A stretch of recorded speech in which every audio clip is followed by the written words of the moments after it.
castnya ada saya, Luna Maya. Saya Bianca Hello. Dan saya Kristan Sugiono.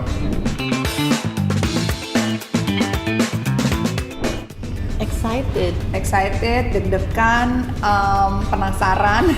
Iya. Soalnya kita udah syuting udah lumayan lama dan kita kerja keras, jadi kita sangat pengen juga melihat filmnya hasil jadinya seperti apa. Semoga maksimal dan semoga teman-teman juga suka.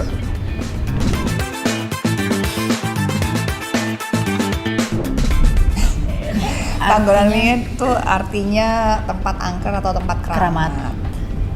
Jadi ini bercerita tentang ini based on true event, bercerita tentang sebuah hotel di kota Semarang, di mana hotel tersebut dimiliki oleh orang tuanya Raina dan Faye. Kemudian saya sebagai Ardo, seorang wartawan, kebetulan juga ceritanya mantannya Raina, Luna, yang ditugasin datang ke hotel tersebut karena ada kasus pembunuhan. Dan kemudian terkuaklah sebuah misteri yang akhirnya menjadi jalan cerita dari film ini. Saya sebagai Ardo, seorang wartawan yang ditugasi untuk mengungkap sebuah investigasi, sebuah misteri yang terjadi di sebuah hotel di Semarang. Saya Faye, adik dari Kak Raina. Saya ya anak SMA. Saya juga, walaupun untuk umur saya dewasa lah. Di saat kakakku lagi mungkin dia putus asa atau terpuruk karena masalahnya, aku yang justru menguatkan kakakku, aku yang menyemangati dia. Ya, di sini saya berperan sebagai Raina, kakak dari Faye.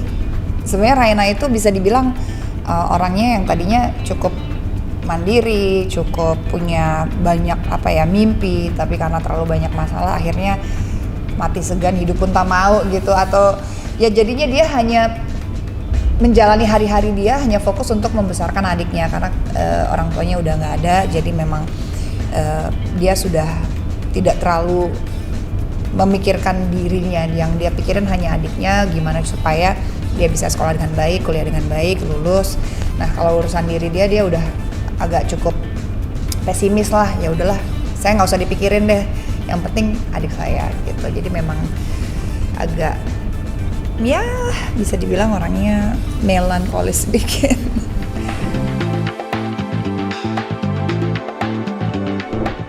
Kalau tempat angker ya percaya nggak percaya ya, tapi kita tahu di Indonesia gitu emang banyak tempat yang bisa dibilang angker, terus sudah banyak juga dijadikan materi cerita sebuah film, diangkat sebagai film dan urban myth dan segala macam. Ya saya percaya nggak percaya lah, tapi ya emang ada seperti itu. Kalau pengalaman secara langsung, apakah saya pernah ke tempat angker? Dulu saya tinggal rumah sebelahnya kuburan, karena papa aku beli tanah kalau dekat kuburan enak, sepi katanya, dan which is itu benar. Sepi segala macam, tenang, murah juga, dan ya kuburannya nggak aktif lah gitu ya, maksudnya sudah nggak ada orang bolak-balik lagi. Banyak kejadian kayak misalnya di rumah tangga ada asisten rumah tangga atau ada driver yang mengalami kejadian-kejadian macam-macam, tapi saya sebagai yang punya rumah sampai detik ini belum pernah ada kejadian apa-apa gitu. Jadi ya saya sebagai audiens saja mendengar ceritanya. Dan kemudian ya udah, makanya percaya nggak percaya sih seperti itu. I think ya ada, cuman aku nggak pernah experience ya. Nggak experience dan nggak meyakini juga. Dan nggak mau juga. Ya nggak mau juga. Aku enggak sih. Sama kayak Tian, ibu aku juga sukanya cari tempat yang sepi-sepi. Biasanya tempat yang sepi-sepi itu banyak penunggunya gitu. Ya itu biasanya cerita dari penduduk setempat apa gitu, tapi ya kita yang tinggal di situ ya biasa aja. Kalau aku di film horor 3 dari production house yang sama, Hitmakers, aku ngelihat main film di Panggonan Wingit ya seru gitu ya. Dan aku bisa bilang ini salah satu proyek syuting yang lumayan menyenangkan, karena kita syuting di Semarang itu hampir 1 bulan di sebuah hotel, dan tempatnya enak, syutingnya juga lancar gitu ya. Nggak terlalu banyak kendala yang berarti lah gitu, bisa dibilang syutingnya cukup lancar. Jadi pengalaman syuting ini sangat menyenangkan. Tantangannya mungkin sama dengan film-film yang sebelumnya gitu. Kalau horor itu memang banyak dituntut untuk dengan fisik gitu ya. Dan artian kita syuting banyak adegan lari, banyak adegan kejar-kejaran, teriak-teriak gitu. Meskipun kalau penonton mikir kalau cuman teriak aja, tapi itu actually lebih menguras tenaga dibanding kita kayak dialog biasa gitu. Jadi mungkin buat aku tantangannya lebih ke secara fisik kita harus prima, dan juga namanya film horor gitu ya, syuting kan banyak malam gitu ya. Jadi ya memang itu tadi kadang syuting sampai pagi, tapi itu nggak seterusnya lah, itu ada sekali 2 kali. Dan juga ada syuting di lokasi yang di luar dari Semarang sekitar 1 jam, namanya gue lupa, tapi itu di sebuah pegunungan dan itu sangat dingin banget. Kalau kru semua ready dengan jaket, tapi kalau kita kan pemain, kita tetap pakai baju kostum yang seperti di film.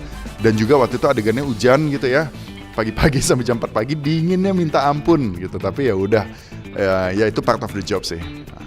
Ya selain harus fisiknya harus kuat, mungkin soal tantangan kecil soal bahasa ya, karena ini kan ceritanya tentang kayak udah tahun berapa ya, 1980-an akhir.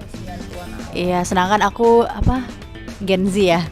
Jadi terus kita juga sepakat untuk ngomongnya bahasa Indonesia yang baik dan benar gitu. Jadi enggak, tidak, aja saja. Ya itu sih akunya yang menyesuaikan itu sih. Biar anak Gen Z tahu bahasa Indonesia yang benar tuh gimana sih. Tahu, cuman nggak biasa gitu kan sehari-hari. Dibiasakan lagi. Nanti Iya. kamu syuting film ini set kayak tahun 80-an gitu, buat kamu Iya. itu jadul banget gitu ya. Iya, gestur gitu juga. Tahun 40-an kali ya. Gitu rasanya ya. Ya 40-an tua banget lah, mungkin 60-an. Ya 40-an gitu rasanya ya. Ya kalau aku sih enggak ya, justru aku menikmati ya. Bener kata Tian tadi, setnya deket dengan hotel, nyaman, terus pulang pagi juga jarang, jadi happy lah gitu. Terus juga seneng di film ini aku nggak ada kerasukan atau kayak gimana karena yang sebelumnya yang matian juga ada ya, justru akunya gitu. Jadi kayak pas baca ini pasti gue ada yang kerasukan nih, nggak ada, yeay gitu. Tapi ada sih cerita horornya ada. Ya waktu di Goa Jepang aja sih. Tapi and again aku kan aku ngerasa biasa aja gitu. Cuma katanya aku ketempelan. Nah aku ketempelan di Goa Jepang 2:30 pagi. Aku minta ini talent koordinatornya untuk fotoin kita. Mukanya Tian sih biasa aja. Muka aku yang kayak tua gitu, yang kayak ini, dan memang ketempelannya sama nenek-nenek di situ katanya. Nenek-nenek atau kakek-kakek gue nggak tahu deh. Pokoknya pas dilihat fotonya, wow, my face looks so old, terus kayak tua, kayak serem gitu. Dan memang si sapam dunia lain kita tuh bilang dari sebelum aku foto itu bilang, nih lagi nempel di kamu, lagi nempel gitu. Terus aku kan kayak, oke, so emang kalau nempel tuh apa rasanya gitu? Di aku tuh biasa aja gitu, nggak ada apa-apa. Bolak-balik masuk gua, yang gua Jepang tuh kan menurut orang sana tuh yang super angker gitu-gitulah gitu. Tapi akunya biasa aja. Tapi lihat foto itu aku jadi kayak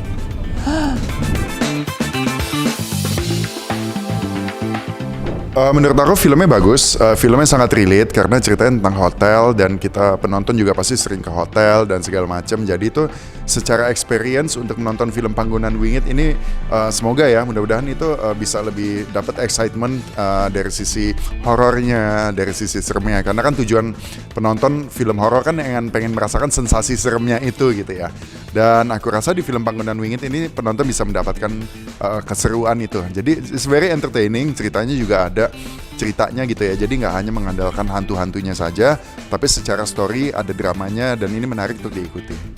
Ya, one of the things I like about this movie bukan cuma sekedar menghibur, horor kan banyak penonton Indonesia tuh suka banget film horor ya, tapi juga bisa memberikan dampak positif, kayak ada banyak pesan-pesan yang bisa kita ambil dari cerita ini.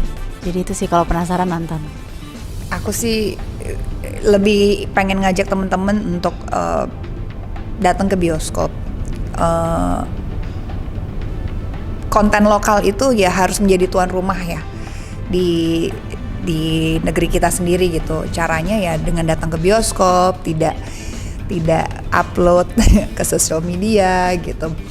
Dengan cara kita menghargai produksi lokal, konten lokal, kalian sudah sangat membantu banyak hal gitu dan berkontribusi untuk membuat industri film ini jadi lebih baik lagi, lebih kaya akan cerita ya, maksudnya lebih kaya akan produksi.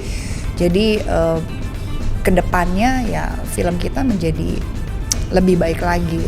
Toh ini kan tujuannya menghibur, tujuannya untuk memberikan kalian suatu tontonan dan tayangan yang apa ya, membuat kalian tuh punya tujuan atau hiburan lah di saat waktu senggang kalian. Dan aku rasa ini salah satu yang perlu ditonton karena seru. Anak bioskop, jangan lupa nonton Panggonan Wingit 30 November 2023 di Cinepolis Cinemas. Nonton, ajak teman-teman ya, rame datang ya.